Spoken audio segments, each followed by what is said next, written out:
So with Alpha and Omega, or Alpha Omega being released for Black Ops 4, and the ending being found so quickly, I have jumped right back onto the hype train.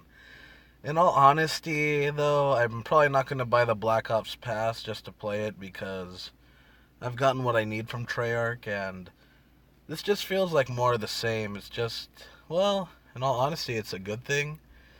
It is pandering to the fans, which is always a good thing because, in all honesty, it feels like they haven't been listening to the community because I see that everyone is still pissed off because I left for a few months, so the game is like a whole new game to me. So I'm not pissed off, but everyone else seems to be, so I assume that Treyarch hasn't been listening to the community, but it seems like now they are, and everyone seems to be happy about it. So I do have to say that I'm pretty pissed off that they made the ending cutscene an animation, like drawings, rather than using the 3D models.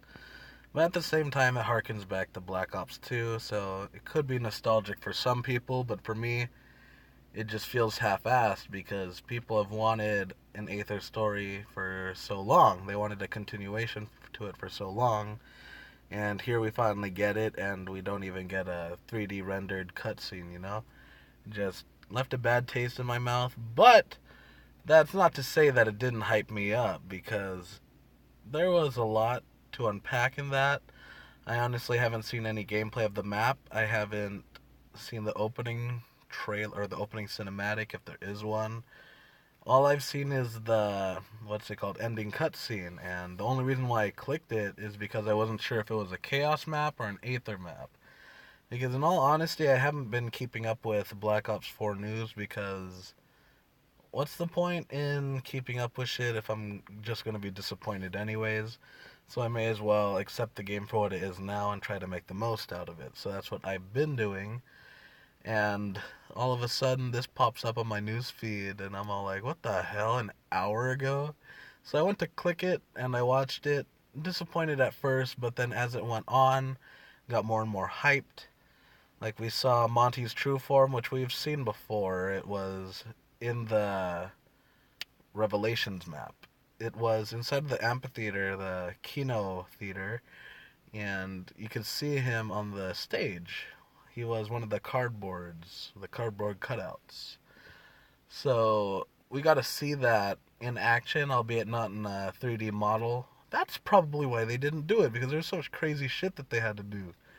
That would actually make a lot of sense, because if that one trailer, I think that there was a like cinematic trailer for it.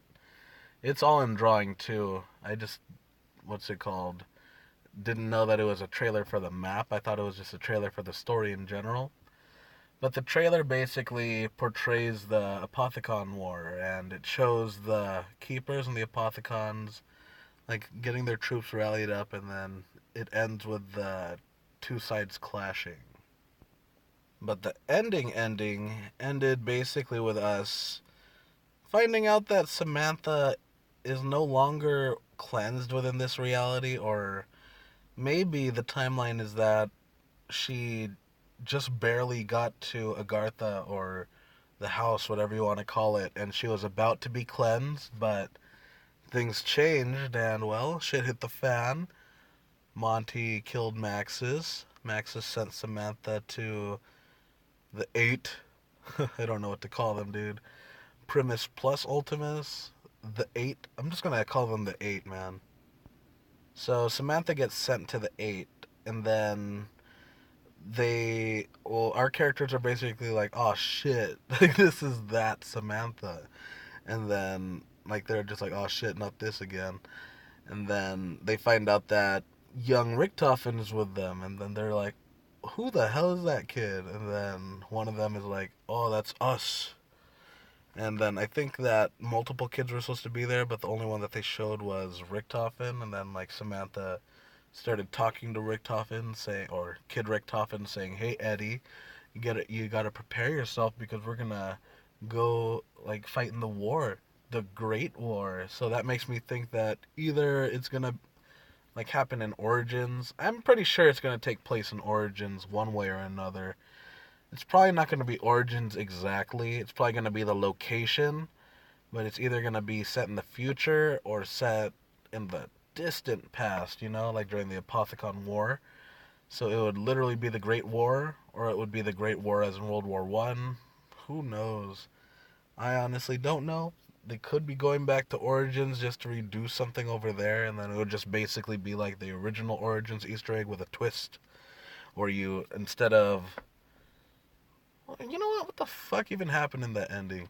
So, in the ending of Origins, what happens again? So we complete it.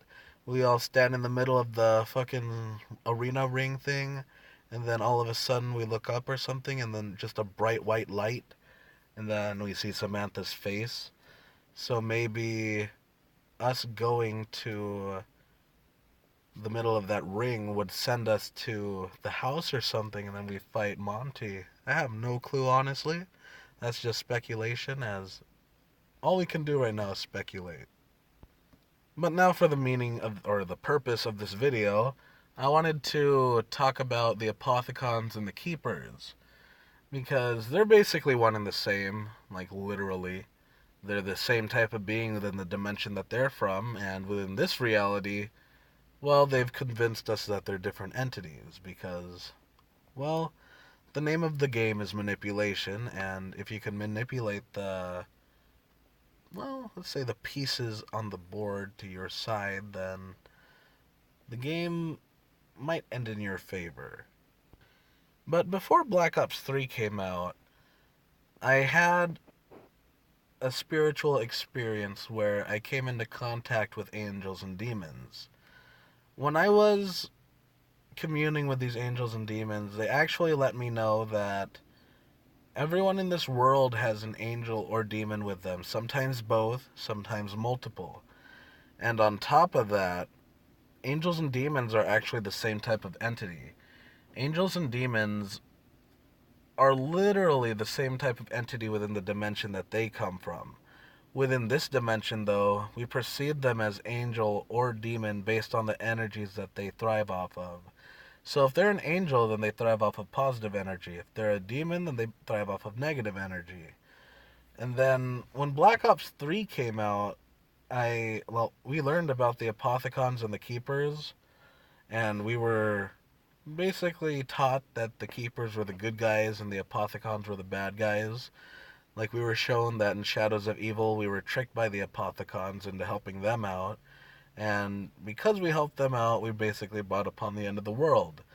And so we decided to help the Keepers. But then, by the end of Black Ops 3, we started having doubts about the Keepers because of little clues that Treyarch left here and there. We started doubting the Keepers because, in all honesty, why would they have our best interest in mind? For all we know, they just have their best interest in mind. And that sort of goes back to what I said before about angels and demons. The Apothicons and the Keepers could actually represent the angels and demons just because of how they work, in all honesty. Like I said before, the Apothicons and the Keepers are basically the same type of entity. And as I said about the angels and demons, within their dimension, they're the same type of entity as well. Within our reality is where we start creating the differences, because they either thrive off of positive or negative energy if they're an angel or a demon. As for the Apothicons and the Keepers, it's sort of the same thing. We've seen them manifest energies, like the Apothicons have some purple void type energy, while the Keepers have some blue electrical type energy, and I'm not saying that that's like good or evil, light or dark, happiness versus sadness, negativity versus positivity. I'm just trying to say that they do have like power sources that we can visibly see that obviously aren't the same, even though we know that they're the same type of entity just because of the lore. But just as the Apothicons and the Keepers may have their own agendas to push, and they may be manipulating humans to push their will or to enforce their will, while at the same time making the humans believe that they're working in their own best interest, when in reality they're working for either the Apothicons or the Keepers' best interest, The same can be said for base reality, this reality.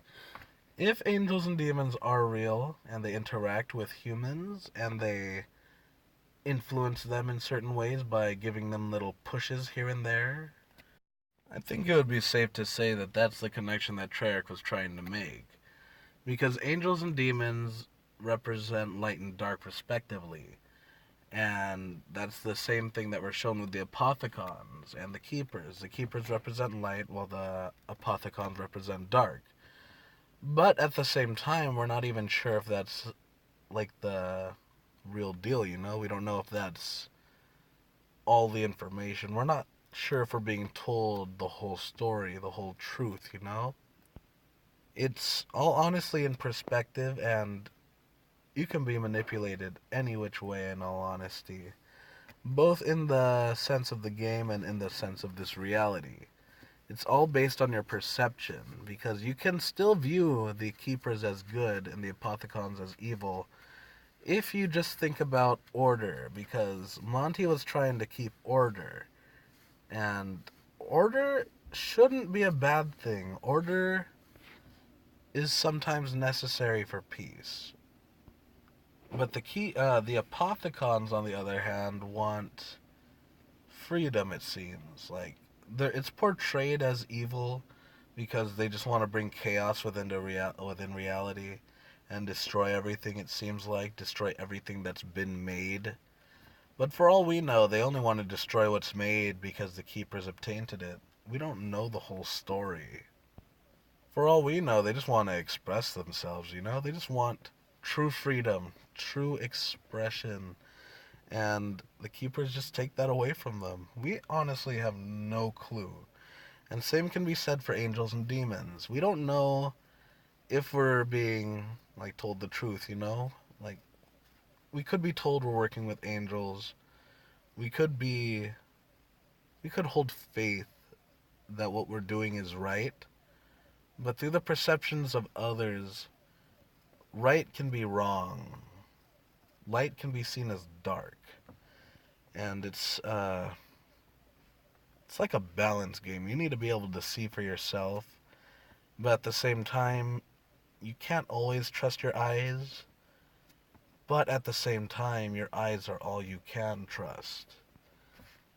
It's complicated and pretty convoluted if you ask me, but it is how I perceive things, and it's how I believe Treyarch perceives things, and I believe they're trying to push this crap out. Like, they're trying to push things out due to a disclosure policy.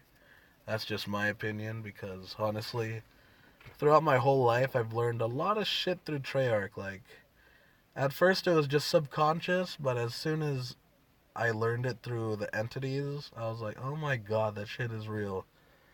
So it's either I learned it through the entities or I had first-hand experience, like with the cycle. But in all honesty, your beliefs create your reality, so whatever you believe will be true for you. I just wanted to speak on some beliefs that I hold, and the beliefs involve the Apothicons and the Keepers, surprisingly, because I just feel like they're connected in a way. I feel like the Apothicons and Keepers basically represent angels and demons, but that's basically my perspective, and I bet everyone else has their own.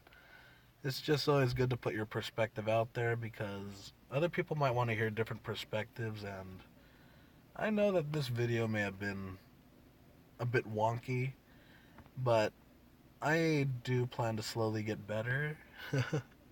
So thank you for those that stayed this long, and I hope you guys have a good one, and remember to stay safe out there.